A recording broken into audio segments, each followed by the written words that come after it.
अब दोस्तों माँ देवरानी और बेटी जेठानी के फाइनल एपिसोड में हम देखते हैं कि आधी रात में जब सरला के दामाद को प्यास लगती है और ये पानी पीने के लिए घड़े के पास आता है तो इसको अपनी सासू माँ के कमरे से कुछ मदहोश करने वाली आवाज़ें सुनाई देती हैं। और जब ये जंगले से झांक कर देखता है तो यहाँ पर सरला उंगली से ही काम चला रही होती है, जिस सीन को देखकर ये भी अपना आपा खो बैठता है और दोस्तों अपनी सास के साथ इस मौके का फायदा उठाने की कोशिश करता है।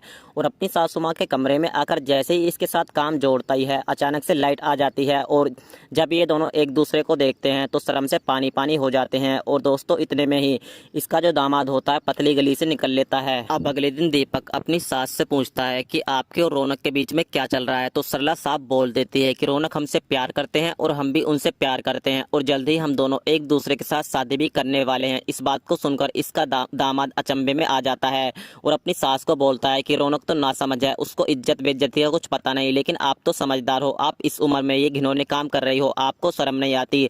अब दोस्तों सरला अपने दामाद की बातों का ईंट का जवाब पत्थर से दे देती है और इसको बोलती है कि दामाद जी अब रात तो आप मेरे साथ करना चाहते थे, क्या वो ठीक है? अब दोस्तों इस बात को सुनकर इसका दामाद फिर से पतली गली से निकल लेता है। अब जैसे ही सरला की बेटी को इस बारे में पता चलता है कि इसकी माँ इसके देवर के साथ ही लगी हुई है तो इसका दिमाग खराब हो जाता है और ये अपनी माँ पर भड़क कर बोलती है कि ये उम्र तेरी कीर्तन और भजन करने की है, लेकिन इस उम्र में तो इश्क लड़ाने चाहिए है, तुझको शर्म आनी चाहिए।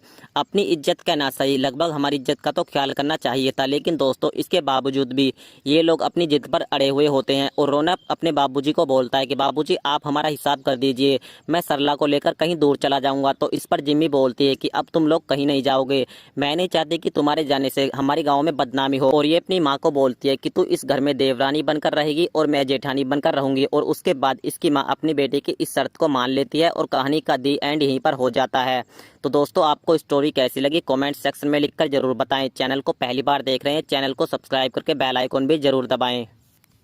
अब दोस्तों माँ देवरानी और बेटी जेठानी के फाइनल एपिसोड में हम देखते हैं कि आधी रात में जब सरला के दामाद को प्यास लगती है और ये पानी पीने के लिए घड़े के पास आता है तो इसको अपनी सासू माँ के कमरे से कुछ मदहोश करने वाली आवाज़ें सुनाई देती हैं। और जब ये जंगले से झांक कर देखता है तो यहाँ पर सरला उंगली से ही काम चला रही होती है, जिस सीन को देखकर ये भी अपना आपा खो बैठता है और दोस्तों अपनी सास के साथ इस मौके का फायदा उठाने की कोशिश करता है।